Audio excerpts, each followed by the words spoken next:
Hello and welcome to the 90s first baby, ever Doctor Generation. All-Emergency Medicine Residency Program Level Up graduation ceremony. And it is a pleasure for me to be your co-host. I'm the founder of Academic Life and Emergency Medicine from UCSF. I'm Michelle Lynn.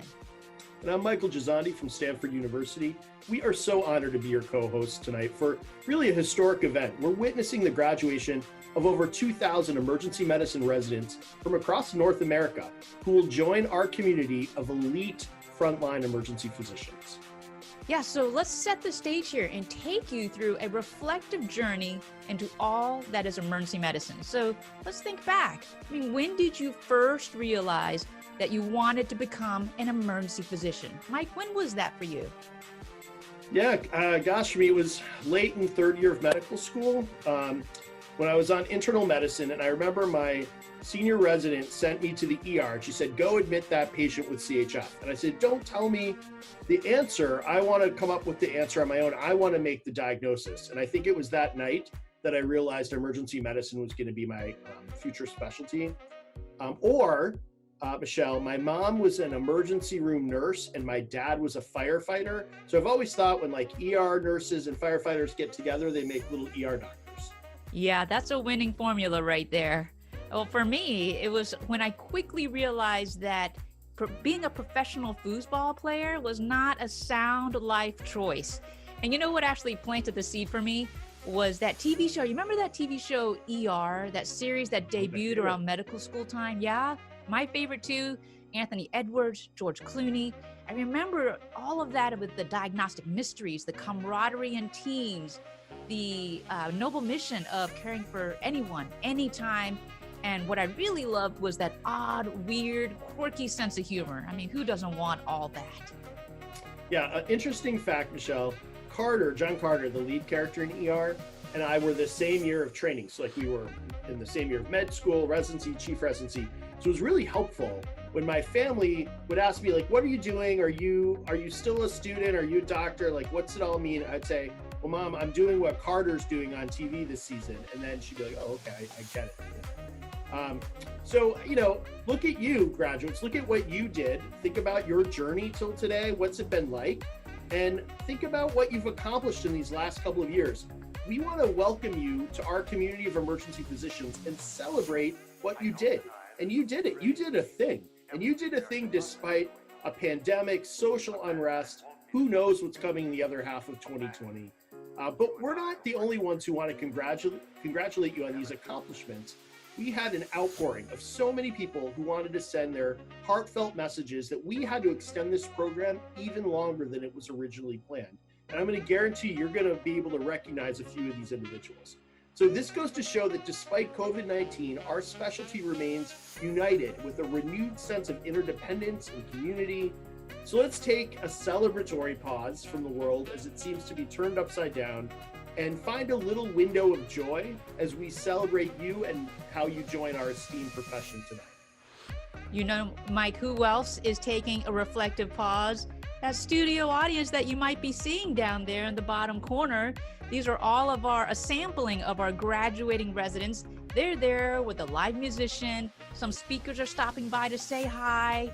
And we affectionately have now called it the Zoom Boom Boom Room. Oh my goodness. I don't know what's going on there, but they may also be playing the silent drinking game where they have to imbibe every time they hear a particular word. I mean, they don't have to say it aloud. It's what silent. Word? PPE, pepper, intubation box, Krebs cycle. Now you're just saying random Squirrel. words. What? I don't think you understand the point of this game. Whatever. Are you ready, Michelle? Let's get this party started.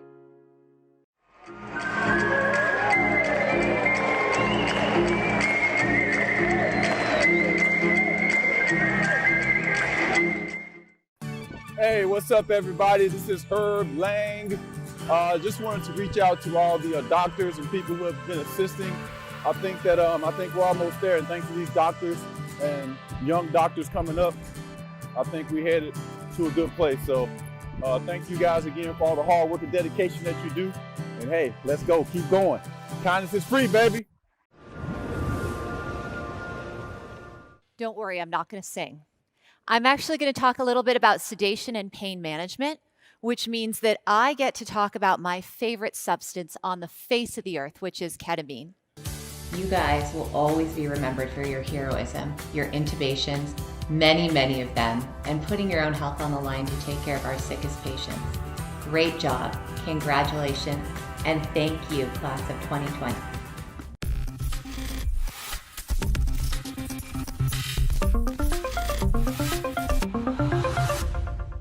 Because you've all heard this cliche, right? When the life hands you lemons. So a lemon is a problem. And it's a little bit bitter. You take off a hunk of lemon and stick it in your mouth, and it's bitter. But you can dilute that lemon by squeezing it into a glass of water, right? You dilute it by using your skills. And then you reach out and connect with other people. We're not meant to be solitary beings. You reach out and connect with people, and you dilute that into a 10-gallon bucket of water, into a 10 million gallon bucket of water, and you get stronger and stronger and better.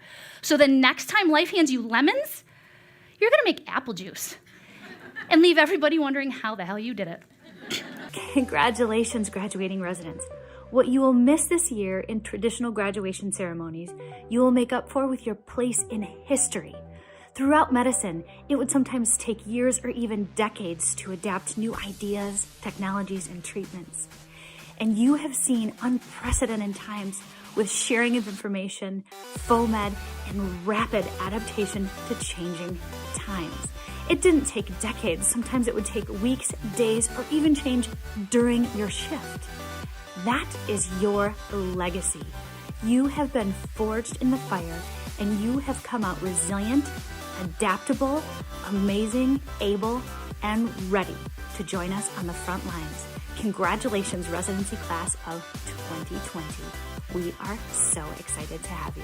Hello everyone, my name is Teresa Chan. You might know me from Twitter as @TChanMD. I am one of the Allium team. I'm also one of the co-founders of KNEDM, and I wanted to wish you from up here in Canada a big round of congratulations for leveling up. For all of you residents who are moving up to a different year of residency, you'll have new hurdles and new experiences that I'm sure you're going to conquer. And for all those heading off into independent practice, I'm really excited that you are going to be joining the ranks of all of us emergency physicians in the world. Thanks so much. Bye. One characteristic emerged as a significant predictor of success. And it wasn't social intelligence, it wasn't good looks, physical health, and it wasn't IQ. It was grit. I'm Angela Duckworth, and I would like to begin by wishing you a warm and heartfelt congratulations, especially to you, because you are the front lines. You are our heroes in emergency medicine. I want to say thank you. But let me chase that with just something that's occurred to me, because I do have friends and colleagues who work in emergency medicine, and they remind me that you're not only heroes, you're humans. Just because you are a hero, which you are, it doesn't mean that you are not human. And knowing that, I hope you would have as much compassion for yourself as you would for your patients and their families. Thank you again for all you do. I can't tell you how much I respect and admire you, and I truly wish you all the best. Beyond working grueling hours, the medical personnel fighting this virus on the front lines also face the greatest risk of infection. Dr. Derek Cass is a New York ER doctor. So for more on this, we want to bring in emergency medicine physician, Dr. Derek Cass. I want to bring in Dr. Cass, now Dr. Derek Cass, for more on this. Dr. Cass, I want to begin tonight with this new reporting. Hey, graduating emergency medicine residents, Derek Cass here. I just wanted to say congratulations to all of you completing your residency in what is the most unique time in emergency medicine. I've always said that we were the innovators on the front lines and really ready to change the world. I don't think I realized how innovative, frontline, or ready to change the world we were really going to have to be in this moment.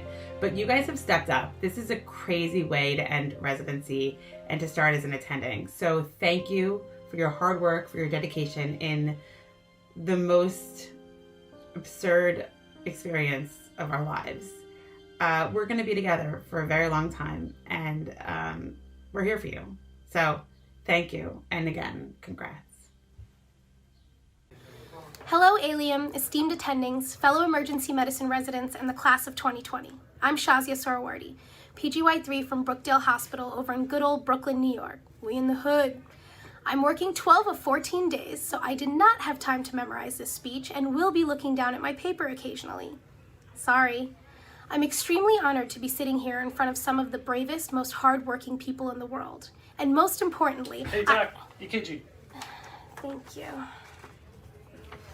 Looks good. Can go to fast track. As I was saying... Likely COVID, coming to crash. Okay. Never mind, going to the other side. Okay. Whatever. I already got COVID. As I was saying... Oh, forget it. I forgot what I was saying anyway. On a serious note, it's been an honor to be a part of this career path. Let's forget COVID for a minute, because there was life before that. I remember crying in my 3rd year of medical school because I hadn't fallen in love with any specialty yet and figured I'd just be going into internal medicine. Imagine? And then I remember it being September of my 4th year and me falling in love with emergency medicine on my first day of my required EM rotation. It was truly love at first sight. Whenever anyone thinks about a doctor, they think about someone who catches them when they're most sick, who can figure out what's wrong, someone who can MacGyver their way around any tool and resuscitate like a boss. That's an EM doctor. Of course, there are many things that people don't see about our jobs. Frustrations only we and our close colleagues understand because we've been through it. People don't see the massive multitasking that's constantly happening, the debates with consult physicians, the nights you hoped would be quiet but end up turning into nightmares of B-52s and gunshot wounds, moments where you find yourself crying in the resident lounge and you don't even know why, the patients we lost that stay with us, and that damn notification phone that haunts every intern's dreams. I'm okay. There aren't many people in the world who can handle what we deal with.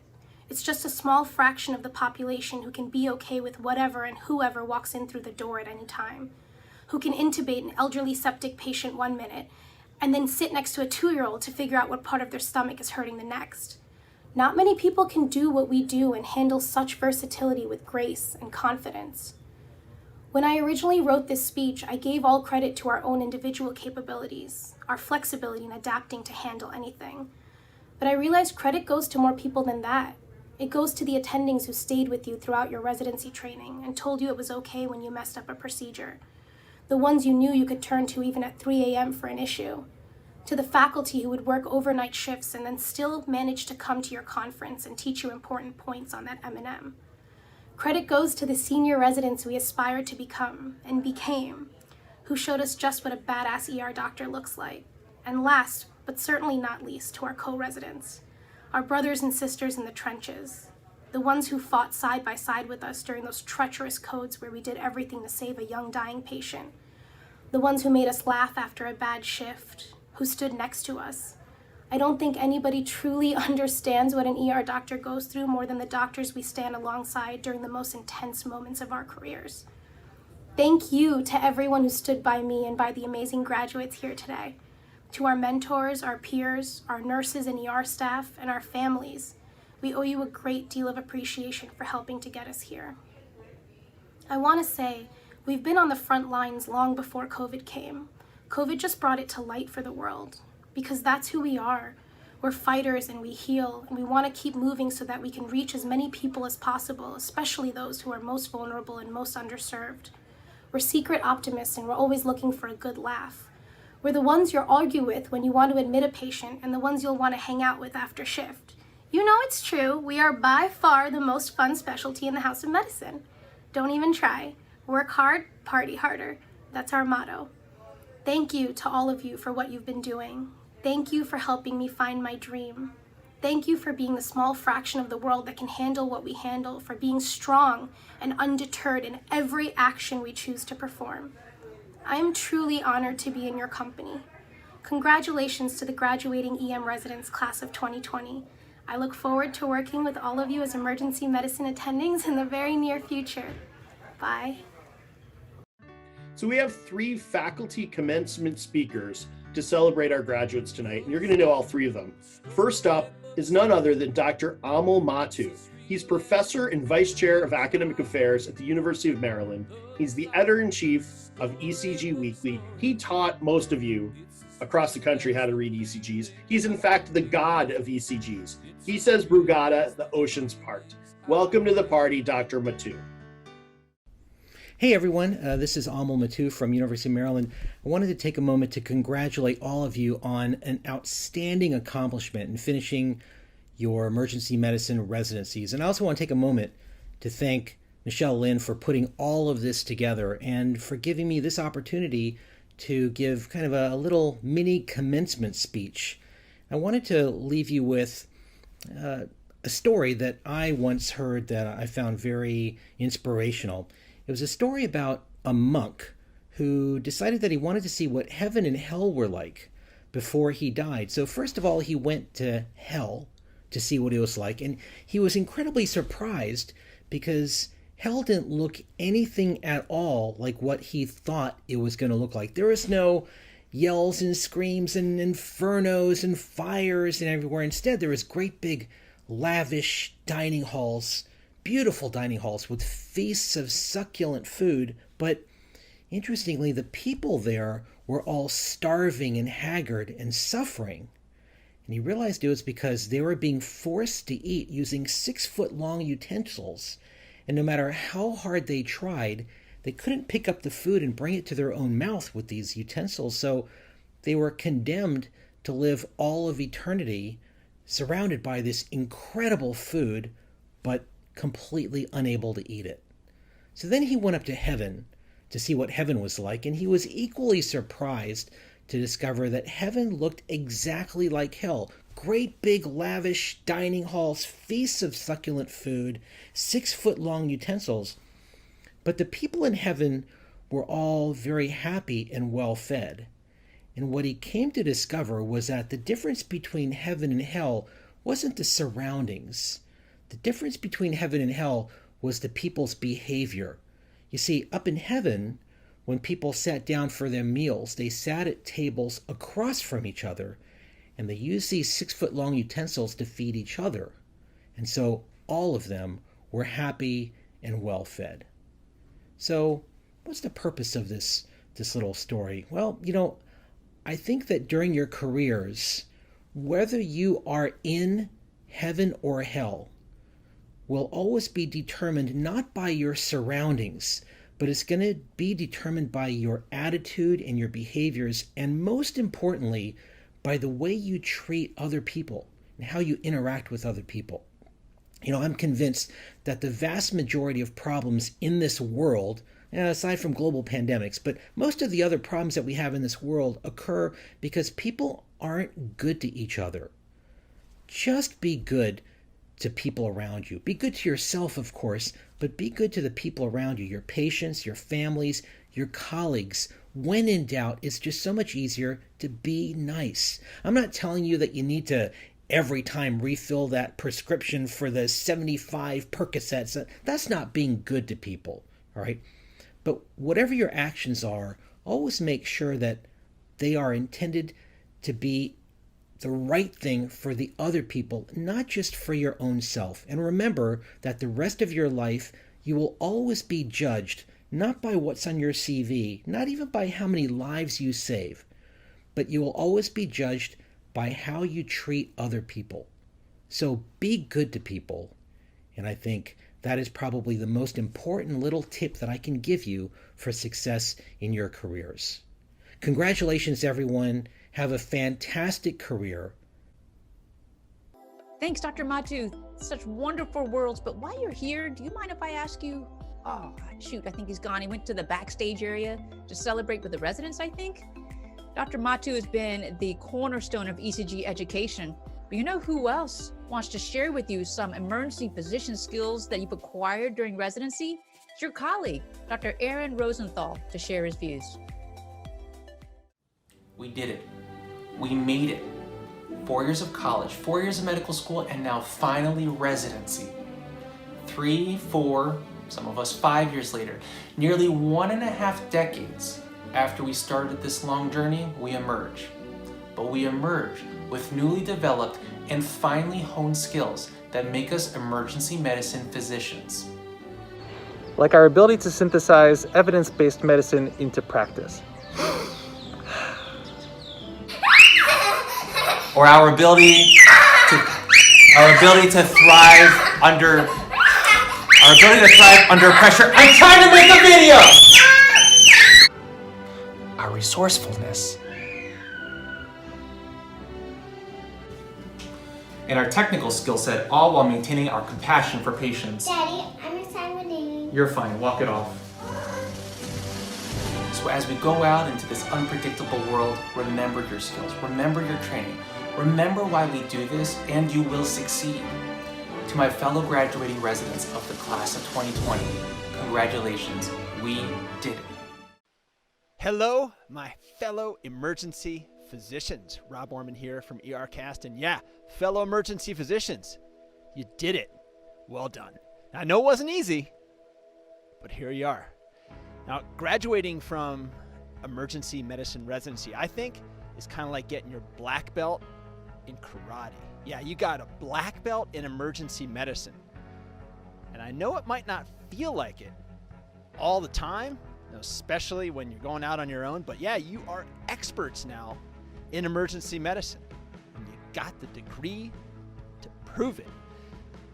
And you're an EM black belt now, but your daily life isn't going to be structured around learning. So it's going to take some intent to always be on the path of being a student. And when you are on that path, you are also on the path of mastery.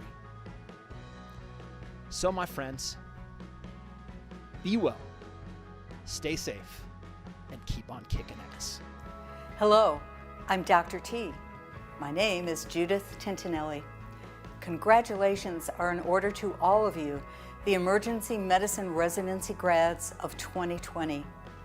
Each of you has what it takes to be a great ER doc: strength, compassion, resilience, persistence, a sense of humor, and the ability to find workarounds when things in the ED just won't work right. Hi everybody, this is Mona Lisa Muchatuta. I would like to wish you a heartfelt congratulations. We're so proud of you for finally making it to this incredible landmark in your career. Congratulations. Looking forward to seeing you in the emergency rooms in 2020 and beyond as our new EM colleagues. Welcome to the ranks of EM physicians. Congratulations, class of 2020. I know right now you all are probably very scared. But let me let you in on a little secret. Every time your attending walks into that emergency department, they're scared too. The lesson is, never let fear stop you. Remember to always stay humble and continue to be a lifelong learner. If you have good intentions for your patients and your residents, it always works out. And we're proud of all of you, and we welcome you with open arms as our colleagues. Well, not exactly open arms right now, but more like a socially distant nod. Congrats. So our next faculty commencement speaker is the amazing Dr. Esther Chu. She needs no introduction, but I'll tell you that she's Associate Professor of Emergency Medicine at Oregon Health Sciences University.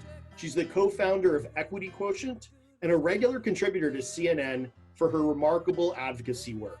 And she is the goddess of Twitter. If she says hashtag the sun rises, then the sun rises on Dr. Chu. Welcome to the party. Hello to the class of 2020. My name is Esther Chu. I'm an emergency medicine physician in Portland, Oregon. Today we have 40,000 board-certified emergency medicine physicians in practice. We offer more than 35 specialty fellowships. Our reach extends from the ICU to the community, to public health, disaster response, global health, and telehealth. We run hospital systems, are deans of medical schools, lead city and state health departments. We are seen in prominent roles in the NIH and even in the NASA space program. The stature of our specialty has evolved tremendously. When I matched an EM in 2001, a mentor told me he was disappointed in me and that EM physicians were not serious people. In 2020, no one questions that we are serious, we are essential, and we are authorities in many critical aspects of healthcare. This has been obvious in the central role emergency medicine physicians have had in the COVID-19 pandemic. There were no easy answers as we figured out how to care for patients in a global pandemic when we are faced with the depletion or potential depletion of every resource imaginable. When there were few established answers and a tiny shifting evidence base, when we had to manage our own safety and the safety of our loved ones, as we mourned the loss of too many of our own, And as we realized that there was no cavalry coming to get us out of the fix, we had to figure it out. And we simply managed, because that's what emergency medicine physicians do.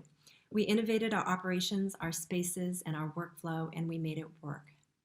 And we stepped up in a very public-facing role as well. In pandemic times, you cannot turn on the TV or read a news article without hearing from an emergency medicine physician. Why? Well, people wanted to know what we were seeing as this new disease entered the front door of the healthcare system. People looked to us and asked, "How bad is it, doc?" And although part of the code of our practice is saying little about the human suffering we see behind our doors, we have had to strike a balance between protecting the privacy and dignity of our patients and letting the public know what they needed to mobilize action against the virus. So part of our jobs these days has been to help people know what to do in the community, in their homes, their workplaces, their schools and camps, so they could avoid illness and avoid coming to us. And transmitting that information effectively was another tricky challenge. And it made me realize that EM has evolved in another way too. We used to be the specialty of binary simplicity.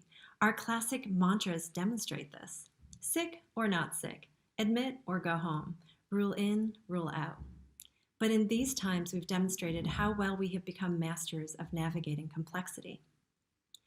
Remember, we were originally formed simply in order to fill a gap because someone had to be at the ready 24/7 to provide immediate and unscheduled care in the hospital. But what happened was the process of creating that practice created a certain phenotype of a physician, one who is action-oriented, observant, daunted by nothing, creative, and collaborative by nature. And I think that is why our specialty has accomplished so much in such a short time and in such a sophisticated manner. And that is why, moving forward, we are well positioned to tackle the most fundamental and tenacious problems in healthcare. We are the ones to take on structural health inequities because they are in front of us every day. We are the ones to tackle the task of striking racism and sexism from our systems, our processes, our science, and our practice patterns. We are the ones to protect our patients from unreasonable, sometimes life-shattering costs of care. We are the ones to transform the system until no one falls through the cracks and until everyone has access to respectful, safe, and equitable health care. We are the ones to refuse to be defined by lanes and to agitate and provide solutions in every public health crisis that threatens the health and well-being of our communities. And we are the ones to protect ourselves from the many forces that are eroding the sustainability and quality of our day-to-day practice, making our work environments less humane and driving a wedge between us and our patients. These are difficult, complex, and evolving problems, but we are the ones to set an example by engaging regularly in the exploration and understanding of these problems, because emergency medicine physicians handle everything that walks in the door. It may seem to you that our specialty is a specific and stable entity, but in fact, we have not stopped evolving. We have not yet had a decade in which the scope of our practice was the same at the end as it was going in. In the coming decades of your practice, I look forward to seeing the changes and leadership of your generation. Build off what came before and take our specialty to heights we could not have imagined in 1980. Congratulations to the class of 2020. Oh my, what wonderful words from Dr. Chu. You know, I've known Esther for so many years now, and I quickly identified that we need a Dr. Chu in all of our lives to fire us up, to inspire us at work and life in general. She's so outspoken, eloquent, and effortlessly deflects Twitter trolls with a keen sense of quick-witted humor. Thank you so much, Esther. Now let's see who else is here to stop by to say hello to the graduates. I want to talk about the most important public health crisis affecting society today. That's right. I'm talking about ophthalmologists responding to in-flight medical emergencies. Hey everybody, I'm Dr. Glockenflecken. I'm an ophthalmologist on Twitter and real life as well. But I wanted to congratulate the emergency medicine class of 2020. You've all worked so hard over the last 4 years to get where you are today. You've treated countless patients, you've saved lives, but most importantly, you've learned a little bit of ophthalmology along the way. And I mean that sincerely. You've learned just a little bit of ophthalmology. But don't worry, okay? We're here for you. When you get out and practice, if you ever have a patient with an eye problem that you're not sure about, you're concerned, you're nervous, you need someone to talk to, we're happy to give you advice. Give us a call. Don't be nervous about that, all right? I promise you, we're not busy, all right? So let us help you. You guys are gonna do great. Once again, congratulations and thank you. Thank you so much for choosing a career in emergency medicine. All right, somebody has to work past 4 o'clock in the afternoon, so it might as well be you. All right, good luck and take care. Are any of the doctors had a response from HHS and Secretary Azar? So as of today, there is no response from HHS or Secretary Azar. There was a phone call on Friday with the CDC director, Dr. Redfield, and some key stakeholders in the Black community. And there was no mention on that call or promise about releasing the racial and ethnic demographic data. Apparently, the CDC is still collecting the data, but has not promised to release it. And we feel like this is, as I mentioned earlier, this is absolutely indefensible. We need to know this data. We need to know it now. Congratulations. This is a very exciting time in your life. Huge step. I always say that even though I got my MD in medical school, that I truly learned how to become a physician during residency. So I want to give you kudos on kudos for all the hard work, the sacrifice, the nights without sleep these past few years. And you are all about to embark on a really exciting journey. I just want to tell you all that the journey may not always be what you expect it to be. Always appreciate like what your own values are, like, and stick to your values.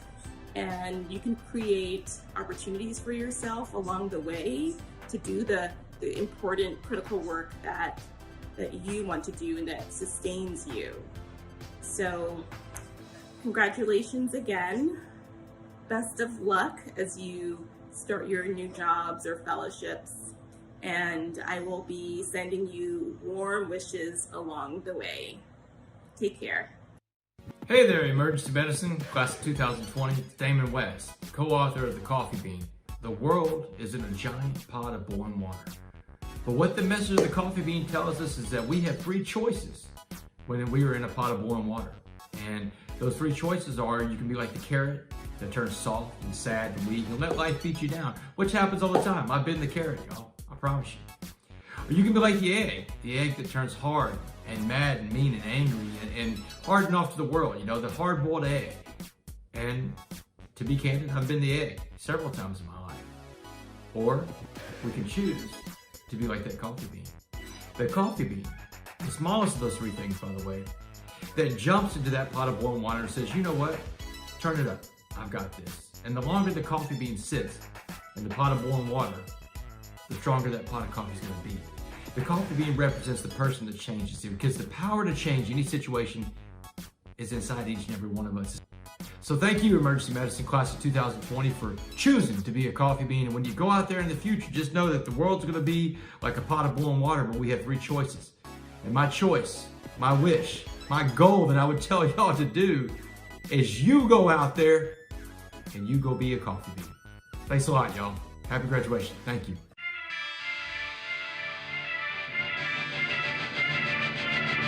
You know, like I said, my goal is to prepare to win. My goal is to prepare to be the best quarterback that I can be.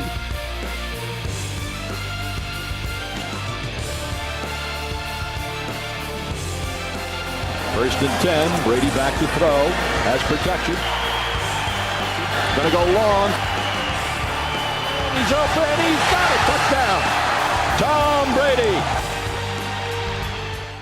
What's up, everyone? This is Tom Brady, and I didn't want to pass up this opportunity to say thank you to all you guys, to one of the most important teams in the world, to the emergency medicine residents who are graduating, also known as leveling up to even more responsibility. You guys already worked so hard at taking care of us during our times of need, and you're tasked to go above and beyond obviously during this pandemic, putting your own lives at risk. So I say thank you from the bottom of my heart. Congratulations. Your training is harder than any NFL training I've ever been a part of, but you guys are surrounded by incredible mentors and coaches who will always remain by your side, and they'll always be on your team. So as you guys level up, know that we're all rooting for you. It'll be tough, but I know you guys will persevere. You'll make it through. It'll bring the best out in you. Congratulations. Best of luck.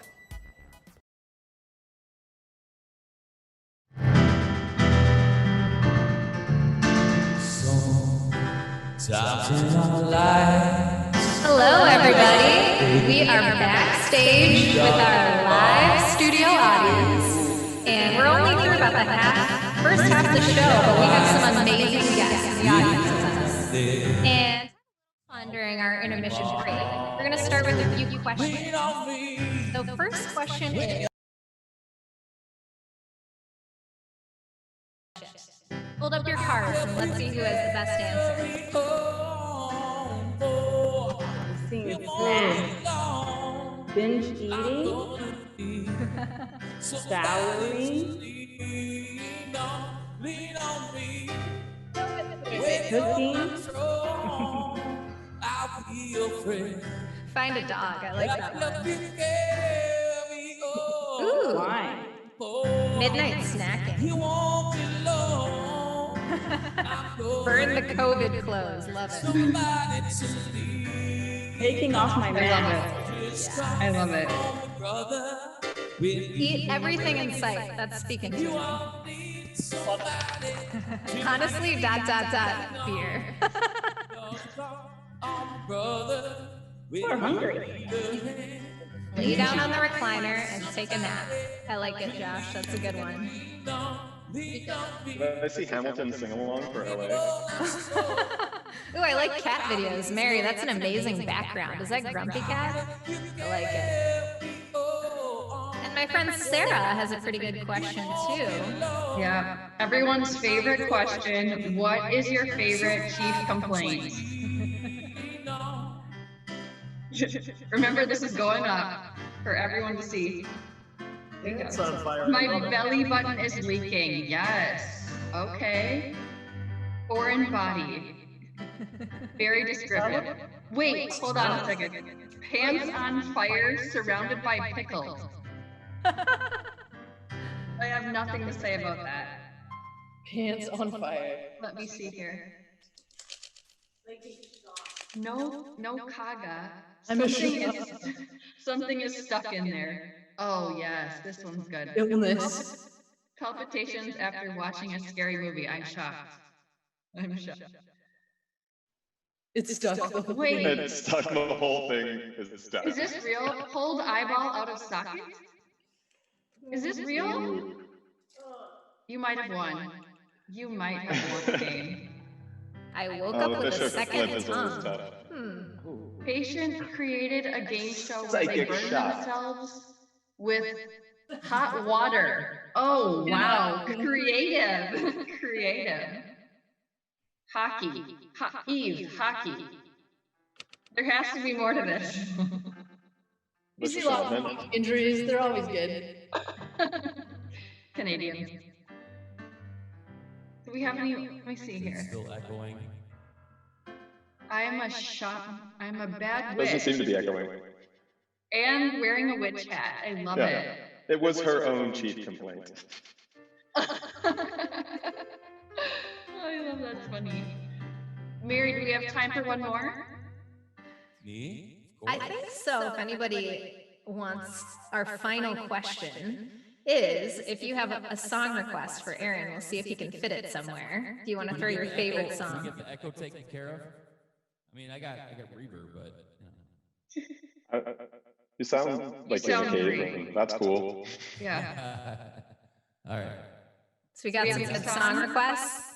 Let's go for it. Pull it out. Someone says vitamin C graduation song. Okay. Oh my gosh. It's always a classic. As we go on, we'll remember as the time we've been together. as our lives change from whatever, then we'll still be friends forever. Everybody, la la la la la la la la la la la la la. We Oh, I all can't sing. friends forever. La la la la la la la la la la la la la la la la. And we shall be friends forever. I love Vitamin C. As much as I love Tom Brady, but we'll just.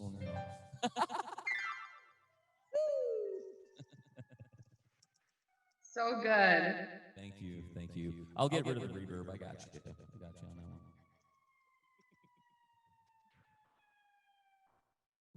All right. You can go again if you need to. No, I think we can throw it back. Graduations are many things: celebration, reflection, and ritual. And rituals are moments when the values and beliefs of a group of people bear down. Thanks to the Academic Life and Emergency Medicine team, we are experiencing an amplified, a dialed up version of emergency medicine culture. As a graduating emerg resident and as an anthropologist, I can say that today with certainty in this ceremony, we have it all. We have a community that is fiercely united. We have serious moments punctuated by a degree of fun that is just a bit hard to explain. Mentors and teachers shepherding us along the way. Trust that comes with just spending time together. A palpable commitment to excellence and to our patients. This is emergency medicine. This is who we are. But rituals of all kinds, not just the big fancy ones, allow us to take stock. We look back and forwards towards a version of ourselves that we most hope to become. So today, as we celebrate this milestone, as we lean into this significant ritual, as we allow it to fuel our futures, let's think about 3 other rituals in emergency medicine. Ones that are much more common and much less glamorous, moments that have already come to define us, rituals that will continue to shape us. Hi, my name is Dr. Purdy. I'll be looking after you today. How can I help? Admittedly, this moment looks quite different than it did 3 months ago. There's no handshakes and face masks that are hiding reassuring smiles. But the introduction continues to encapsulate so much about who we are, what we value, and what we believe. We are here all the time for any patient. We value the ability to embrace uncertainty, and we kind of pride ourselves in the ability to handle literally any answer to that question. In each introduction, we enact the shared belief that every single person has a right to our time and to our care. It is a ritual that can serve as a bigger reminder that we have a responsibility to act as allies to individuals and to populations, and in critical moments, we must fiercely advocate for what is right. Hi, my name is Dr. Purdy. I'm working in the emergency department today. I've got a patient that I'd like your help with. Let me tell you the story. I've come to realize that both anthropology and emergency medicine are just versions of data-supported storytelling. The consult is a ritual that serves as a sharp reminder of our role as curators and translators of our patients' realities. We collect raw narratives and then we augment them with some type of data and translate that into something that both our patients and specialist colleagues can work with or understand. The process can be messy. As time goes on, the stories get edited, and like any good editorial progression, it can be totally humbling. We basically play the critical role of the sorting hat, but of the healthcare system, and we all know that sometimes people that should be in Gryffindor end up in Slytherin.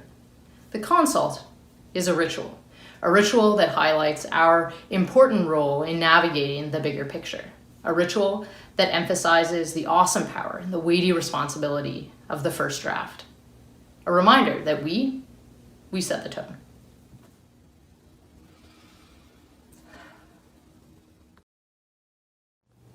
We've all experienced this ritual, the collective exhale. That moment when the endotracheal tube passes through the glottis in a difficult airway and that end tidal CO2 tracing starts to come up. Or maybe when that critically ill patient is finally transferred to the ICU. Maybe it's just when you find that piece of glass in somebody's foot or that Colles fracture reduction looks anatomic. You feel that clunk of a shoulder going back in just when you thought it might not. That moment when you see your colleague coming through the doors at the end of a long shift. That moment when the pressure valve is released. An instant when you know that the team is greater than the sum of its parts. The collective exhale is a ritual, a moment when you know with absolute certainty that you are a part of something special. These moments, these micro-rituals, the introduction, the consult, the collective exhale, and so many more, they tell us who we are. We've learned them from people that we admire, we'll practice them together in the shifts to come, and we'll teach them to the next generation. Together, they show us the culture of emergency medicine. As our careers evolve and as circumstances around us change and challenge us, just as COVID-19 is doing now, we can turn to them for direction and for familiarity. I know that this group of graduates is going to do amazing work in hospitals, in community organizations, in the streets protesting, in research, in politics, and at the bedside. As we do so, we'll bring the spirit of these rituals along with us. This is emergency medicine. This is who we are. I'm thrilled to be celebrating the hard work of this group of graduates with an awesome international community, and I'm grateful to be linked across time and space, not just today, but for the rest of our careers. So together, let's inhale and exhale, knowing with absolute certainty that we are a part of something special. Hi, I'm Jonathan Sherbino, Professor of Emergency Medicine at McMaster University. I'm also past Chair of Specialty Emergency Medicine here in Canada. Graduates, I wish for you courage. Courage to do the right thing for your patients, even when it's hard. Courage to share with your colleagues, to offer a shoulder or a hand. And courage to care for yourself, your mind, your body, your soul, and your spirit. We all need courage for this calling and at this time. Congratulations! And welcome to Emergency Medicine. Hi everyone, I'm Brian Zink. I'm Professor of Emergency Medicine at the University of Michigan. As a historian of emergency medicine, I want to let you know that it will be 50 years this July, next month, that the first emergency medicine resident, Bruce Janiak, began his training at the University of Cincinnati, before there was even a true specialty of emergency medicine in the House of Medicine. Neither Bruce or any of us who trained in the 1970s and 80s could have imagined how rapidly the field would grow, the impact it would have on the lives of millions of people around the world. You are the embodiment of the dreams of the founders and early trailblazers. Best wishes to you and welcome to the profession of emergency medicine. Hello, I'm Dr. Pamela Benson. I was the first intern in emergency medicine in the country. I was in your shoes back in 1973 when I completed my emergency medicine residency. I want to congratulate all of the residents and welcome you to your new specialty, emergency medicine. I hope your career is as rewarding as mine was. Good luck and have fun. Joining us now is someone who knows what our medical providers are facing on the front lines. Dr. Megan Ranney is an emergency room physician at Brown University. Dr. Ranney, thank you. Hello, emergency medicine residents. All of us out there are thinking of you and are proud of you. We see you, we know what you've done, we know what you've been through, particularly in these last couple months, and we look forward to counting you as colleagues. Hello, graduates. I'm Jenny Beck Esme, wishing you a deep, deep, heartfelt congratulations here from New York City. If you're anything like me, you're probably going to spend a lot of the next few years swapping war stories from your time in residency, and you guys are going to have some doozies. I'm terribly proud of all of you and cannot wait to see everything that you go on to accomplish. Congratulations, congratulations, congratulations! It's time again for... When the patient is so sick it makes you want to poop your pants, you need some critical care insights from the fast-talking, quick-thinking Mr. New York and MCRIT podcast guru, Dr. Scott Weingart. It's time for Critical Care Mailbag. Now look out, because he's going to bust some knowledge right in your head. Scott Weingart! Absolutely. Hey there, 2020 graduates. Congratulations. You folks have done an amazing job. Just think you'll be able to tell your grandkids about surviving the COVID wars. I know you're not getting the graduation you wanted, but maybe you're getting the graduation you deserve.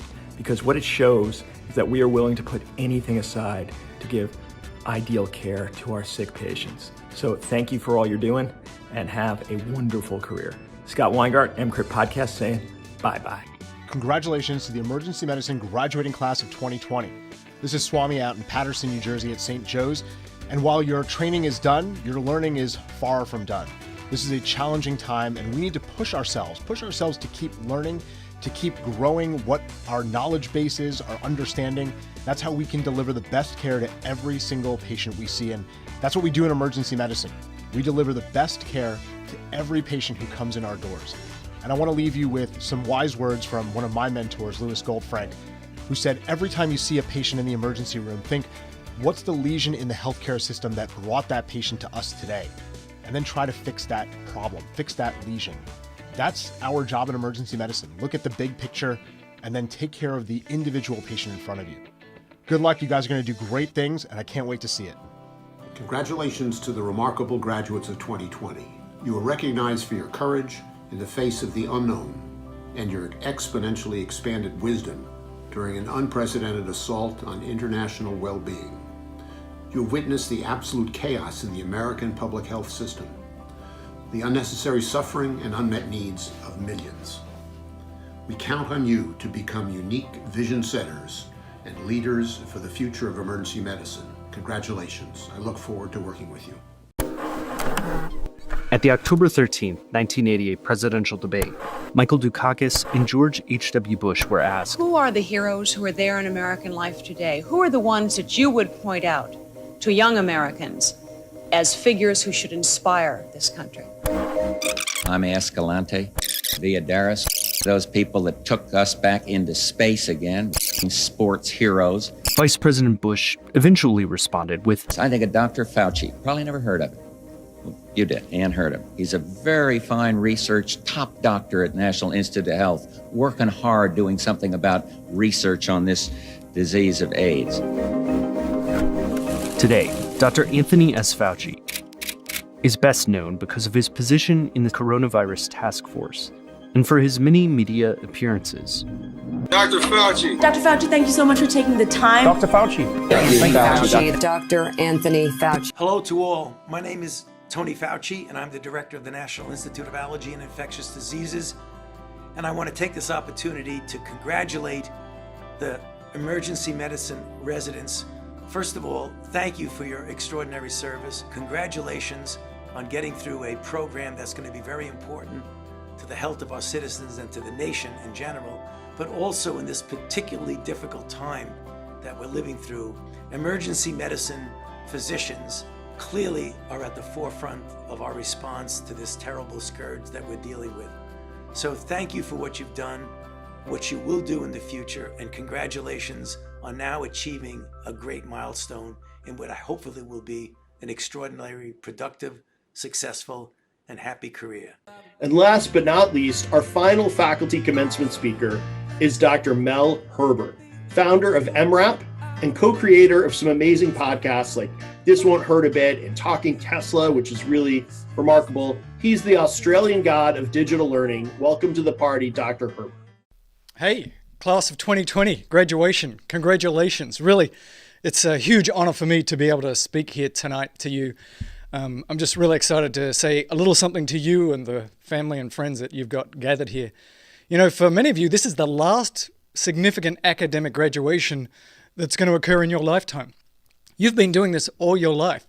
You have achieved at the highest level all the way through grade school and high school and college and medical school and now residency. It's kind of amazing. And you graduate amidst this global pandemic, amidst social unrest, this economic meltdown, the bizarre political climate we find ourselves in. You get to start your careers as an ER doctor right in the middle of all this, and it is truly amazing. And more for your family and friends, I would like to try and explain the profession into which you are graduating. I find it an almost mystical, mythic profession, and I want to explain why I say that. And I want to use a story that's a true story from my residency back almost 30 years ago. I was a resident at UCLA back in the early 1990s, and I worked with a guy called John Payton. Now, if there are any UCLA alumni listening, that just brought a big smile to their face, because John was such a big part of that residency. He was a tech. He'd been there for at least 30 years before I even got there. And he had taught generations of ER docs about how to teach patients how to use crutches and how to splint and how to cast and how to do an EKG. But mostly what John taught us was compassion and professionalism, unlike anybody else. So on shift, I heard a little bit of commotion and I realized that you should go to the commotion early rather than late. And here, lying in a bed was John trying to take a blood pressure on this elderly lady, and she was screaming at him, "I don't want no N-word doctor looking after me." Now, I am a huge wimp, an absolute huge wimp. I hate conflict. I really try to avoid it at all costs. But even huge wimps like me can be triggered, and I had been triggered. And I was about to go off. And John looked at me, and just with his eyes and just with his expression, he said to me, "Hang on a second, Herbert, stop. You need to de-escalate this situation, not escalate it. You need to be better than that." And so I took a moment, I took a breath, and I turned to the lady and I said, this is UCLA. We don't have any black doctors here. In fact, we don't have any white doctors here. We just have doctors, and we'd really like to help you out right now." And John just had a little flicker in the corner of his mouth that said everything, which basically said, "Mel, not bad. You're starting to get it. You're starting to learn some of the skills." And, we looked after this lady, we tucked her in, we got her admitted upstairs. And before I went home from that shift, I went to talk to John to apologize to him that he had to go through that. This guy that worked so hard and was just such the consummate professional. And I just said, "John, I'm really sorry that in this day and age you had to hear that." And he said to me, "Mel, it's okay." He looked right at me and said, "It's okay because we have to look after the hateful and the sad people as well as the nice people. That's our job." And in that instant, John taught me more than many hours of professionalism and ethics ever did. You see, now you are an ER doc in the full sense of the word. And so you're now part of this mythical group of professionals that cares for anyone and everyone that comes through the door. You don't ask them if they're a Republican or a Democrat, a Christian, a Muslim, a Jew, an atheist, man or woman. You don't even ask their ability to pay. It's of no consequence to you in terms of your willingness to provide care. There's almost no other group in society that I know that does that, not even in medicine, because the provision of emergency care is considered above all else a fundamental, universal human right, that people, when they're at their sickest, should be looked after no matter what. You should have extraordinary pride in what you have achieved and now what you have become. Your friends and family should be extraordinarily proud that you're an ER doc and that 24/7, 365, you'll look after anybody and everybody that comes through that door. We are extraordinarily happy to have you in this profession, this mythic profession. I know I am. So ladies and gentlemen, boys and girls, class of 2020, what you do matters and will for the rest of your career. Thank you. Thank you, Mel, for those words that are so inspiring and touch our hearts. You actually are a shining example of your message that what you do has mattered to all of us in emergency medicine. So we thank you. Our patients thank you. Dr. Herbert actually alluded to systemic racism, and it certainly is at the forefront of all of our minds. And now let's hear from Dr. L.A. Alvarez for a moment of silence. Well, tonight we're celebrating a very momentous event. We also want to recognize the raw sadness, the fear, the frustrations, and the anger that we have felt during this journey. We remember the lives lost, the lessons learned. As emergency physicians, we are experts in the uncertain, the undifferentiated, the worst case scenarios. We are frontline heroes, and yet some of us feel awkward about that term. Hero. The reality is, on any given day, we put ourselves at risk whenever we go to work.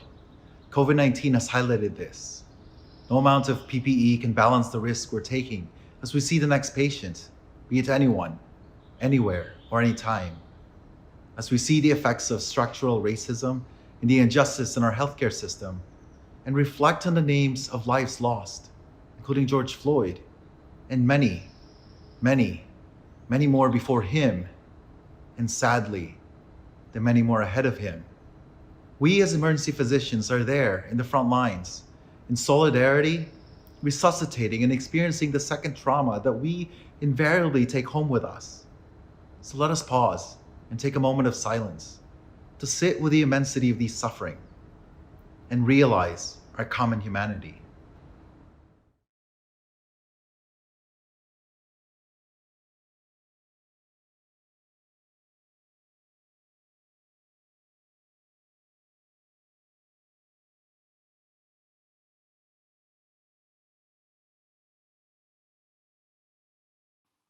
2020 is less than halfway done, but given all that's been going on in our communities, I can already say that as a native New Yorker, as a Black man, this has been one of the most exhausting years of my life to date. But it's also been one of the most career-affirming years as well.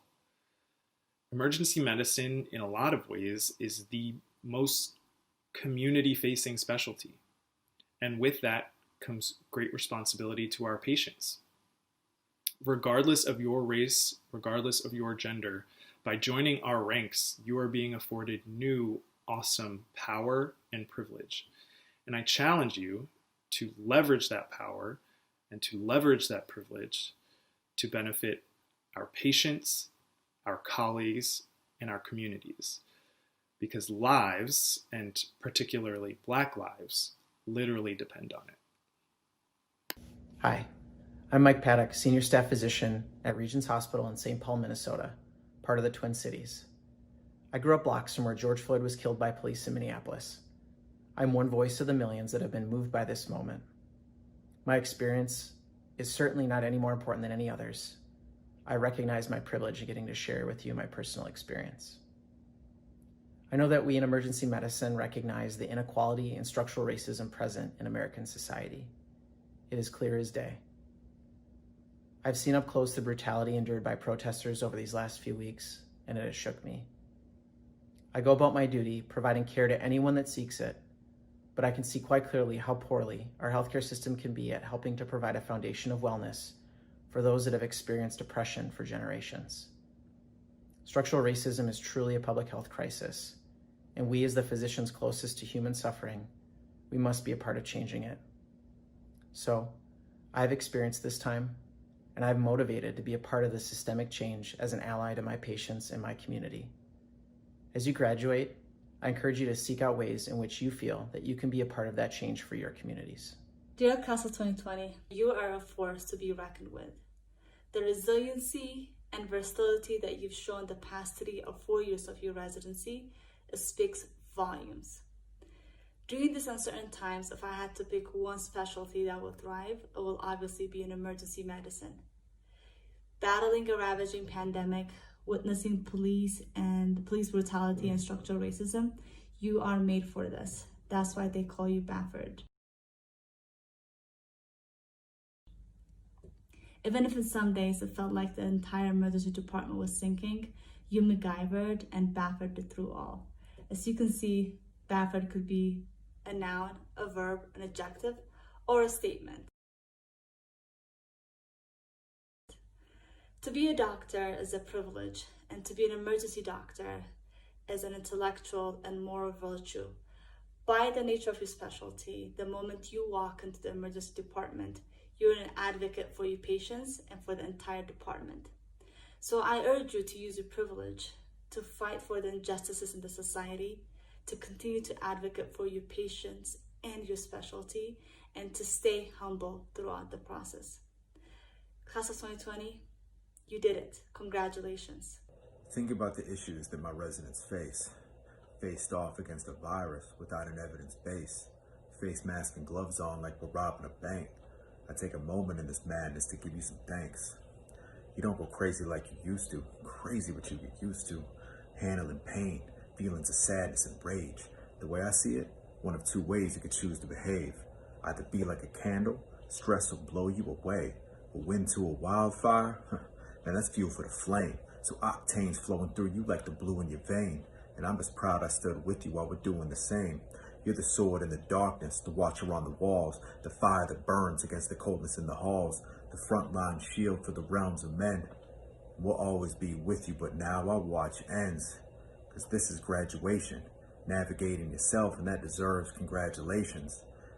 They say you're a jack of all trades, but I don't believe you're a master of none, because I've seen you run resuscitations, making life-changing decisions based on limited data and information, observations of health impacts from society's vices, that with 2020 vision can see how racism is a public health crisis, that amidst the pandemic, all the noise and chatter, just like Black lives, your voice matters. So the year 2020 is nothing, if not an emergency, but here's to hoping. because we got a new class of emergency docs that can fix what's broken. Greetings from Chicago. My name is Kemi Carter, and I am faculty in emergency medicine at the University of Chicago. To the residents watching, I want to say congratulations, you did it. You have completed 3 to 4 years of emergency medicine training, which is no small feat. And certainly throughout your training, you have experienced a range of intense emotions. The joy of saving a patient's life, the sadness as a life slips away, the anxiety as you began caring for COVID patients, the anger and despair as you watched Black lives being taken from their families and communities in this world. I hope you take the time now and always to acknowledge your accomplishments and your feelings, and allow them to give you motivation to advocate for your patients inside and outside of the walls of the emergency department, and to fight against the structural and systemic racism that seeks to destroy communities.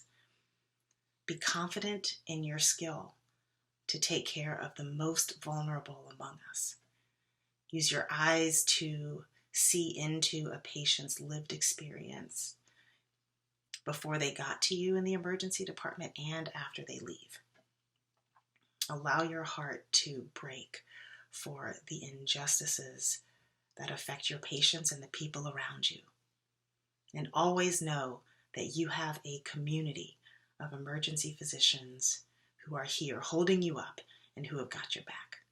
So congratulations again. Well done. Hello, I'm Adara Landry and I'm with Bryn Deer, and we are excited to bring you Arts and Humanities. This is an adaptation of an event that occurs in Boston and Chicago emergency medicine residencies. We are thrilled to be able to share this artwork with you. Whether it be art, the humanities, fitness, exploring, or baking, finding calm and a mental balance is important. We hope that this work inspires you and that it acts as a reminder to take a moment for yourself.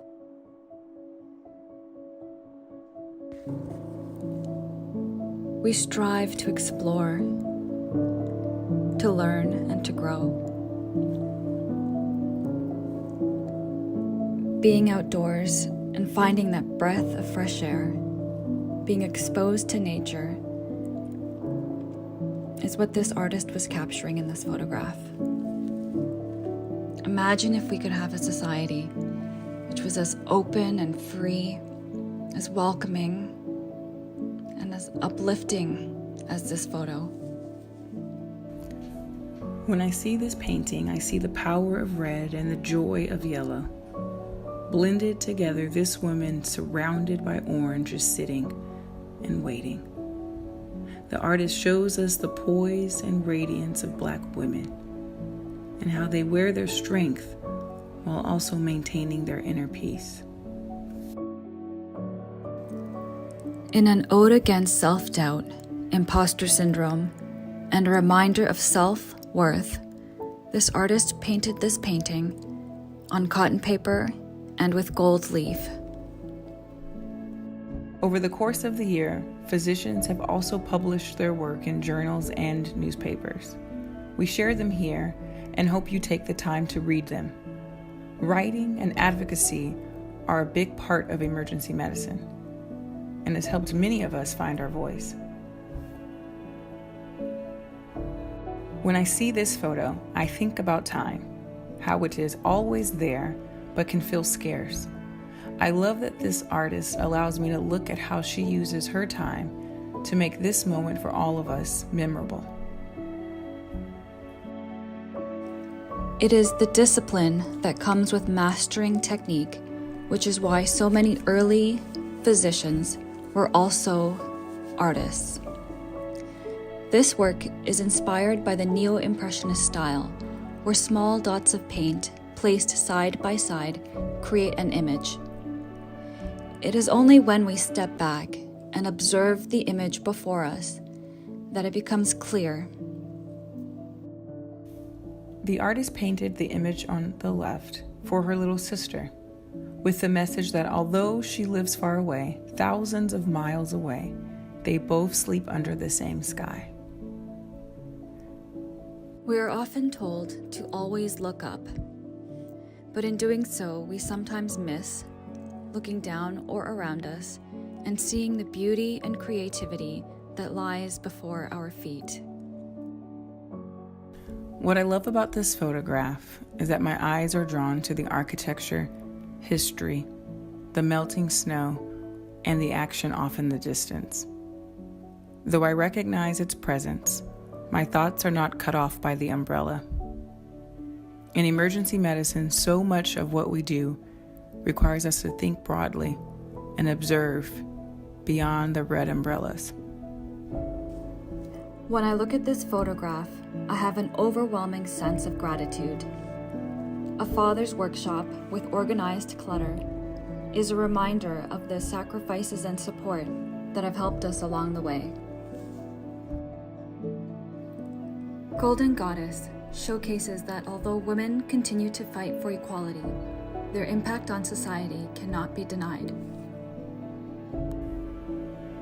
And finally, despite the winding fence, rolling hills, and beautiful stars, we are drawn to the light. What is it that guides you, that captures your attention? We invite you to go there.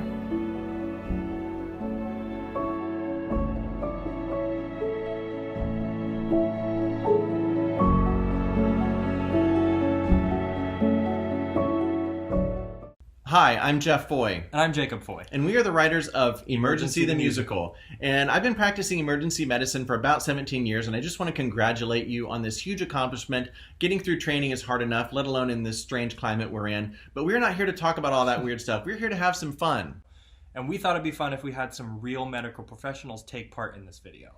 I'm a night shifter, and I know for any of you who have worked nights, which is all of you, you will certainly understand this next song.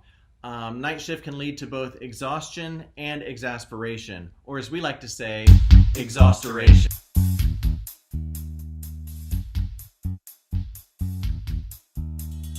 Waiting for 7 a.m. I need a pot of coffee to get me through to the end. Haven't slept a minute since noon. Phone ding and doorbell ring and woke me too soon.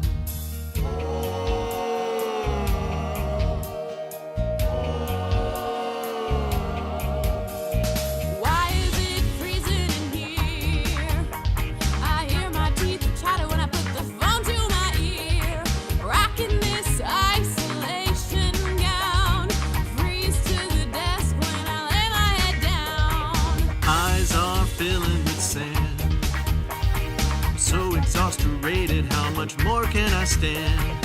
5 more minutes till 3. These graveyard shifts take it all out of me. Night shift. Exhausteration. Night shift. Exhausteration. Night shift. Exhausteration. Night shift. Exhauster.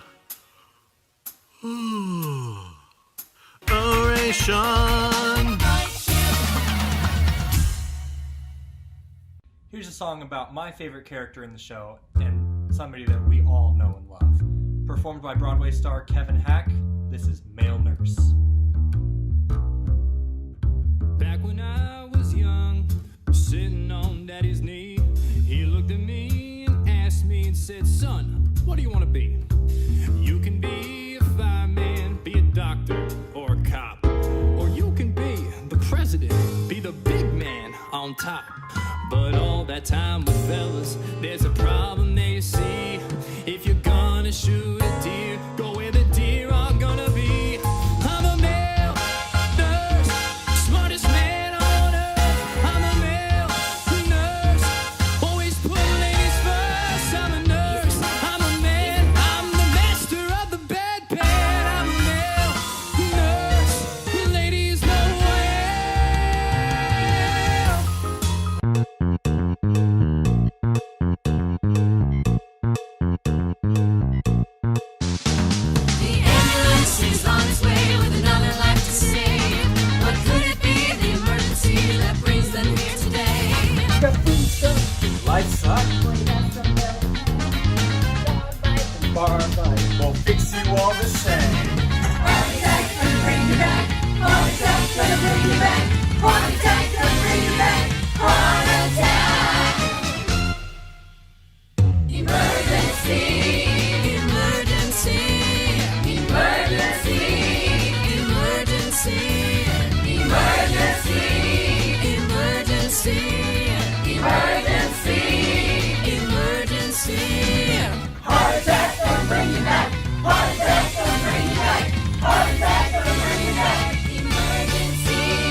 congratulations again. Thank you for watching. I hope you'll all come see the show and see our story on stage when we're in New York in summer of 22. And if you want to find out more about the show, please come visit our website at emergencymusical.com.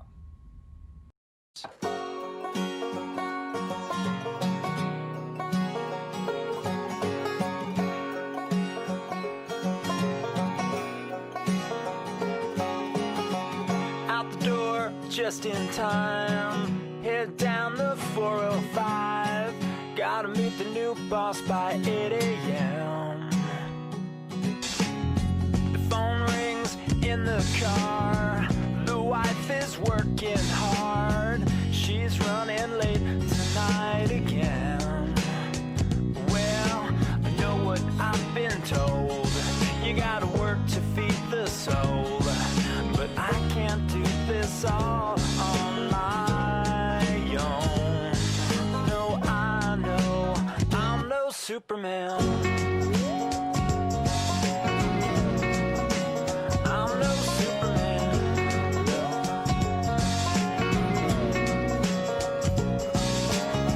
And you've got your love online, and you think you're doing fine, but you're just plugged into the wall. It might seem crazy what I'm about to say. Sunshine, she's here, you can take a break. I'm a hot air balloon that could go to space. With the air, like I don't care, baby, by the way. Because I'm happy. Clap along if you feel like a room without a roof. Because I'm happy. Clap along if you feel like happiness is the truth. Because I'm happy. Clap along if you. And now the world premiere trailer of the Grey's Anatomy spin-off, Station 19.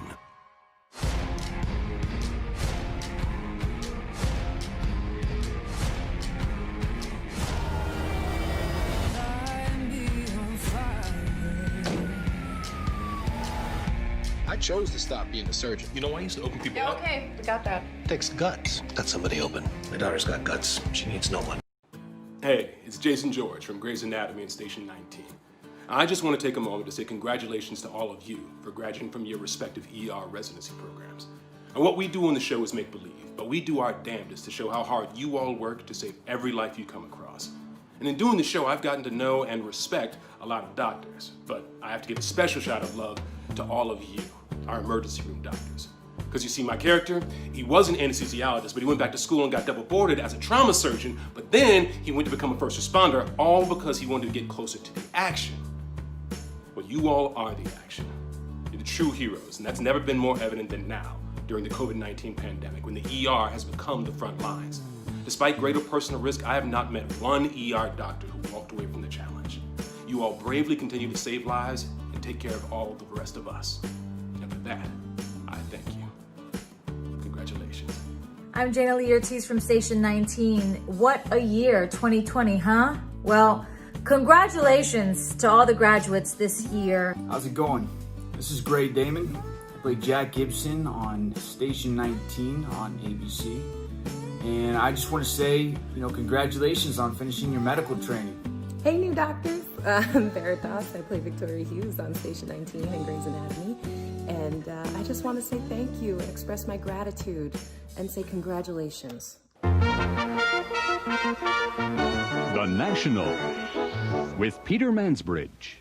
Good evening, good evening, good evening, good evening. I'm Peter Mansbridge, and this is The National. Hi there, I'm Peter Mansbridge in Canada. I've been in journalism for the last 50 years, and if there's one thing I know about, it's about trust. And you know who has it? You have it.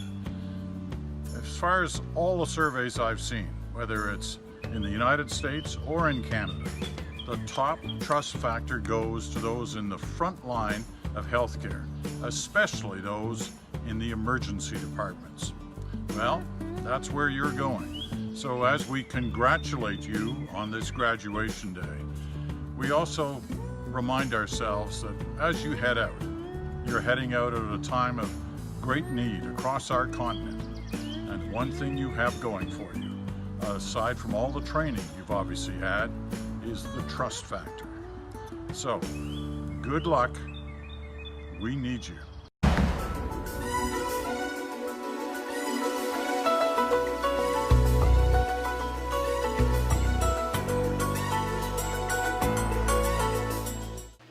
The unit's looking to you, Mark.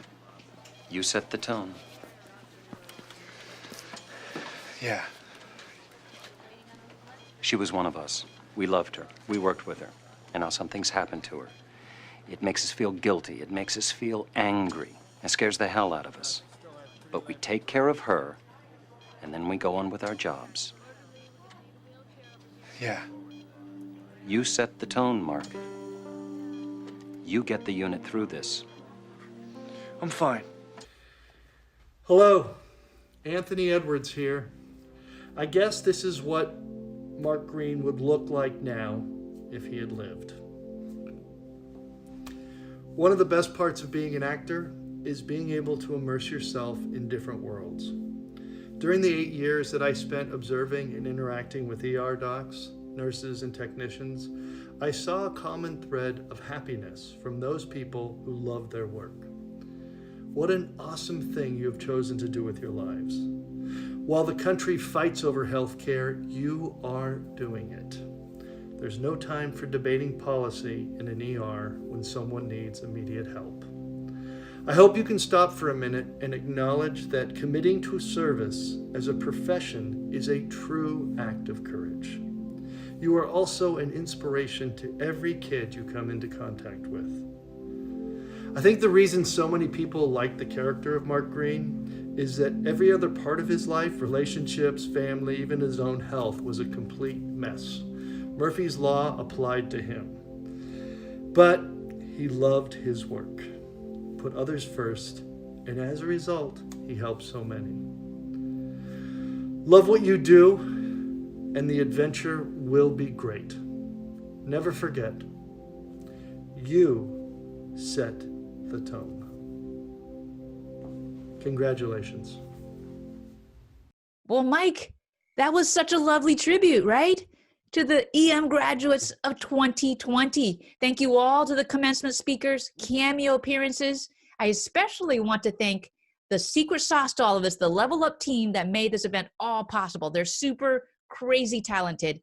And this team consists of Dr. Carl Prikshaitis, who is our master video producer, Dr. Adara Landry, Dr. L.A. Alvarez, Dr. Sarah Mott, soon to be Dr. Bryn Deer, Dr. Christian Rose, and Dr. Mary Haas.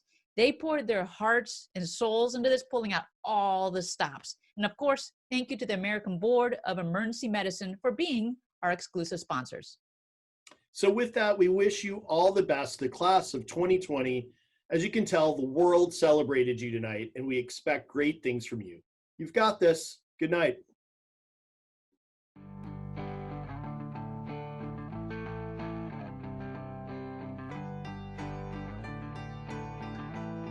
Woo!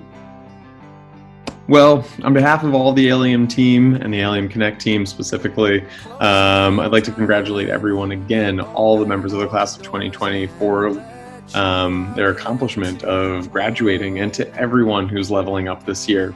And I will also insert my one dad joke of the day, which is that I think we need a curtain Carl Pritsaikas, who is our engineer of the entire show, our producer. We got everything done here. It was absolutely amazing.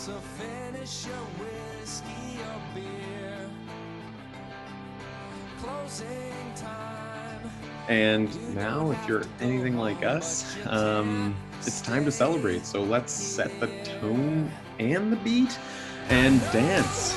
Congratulations, everybody.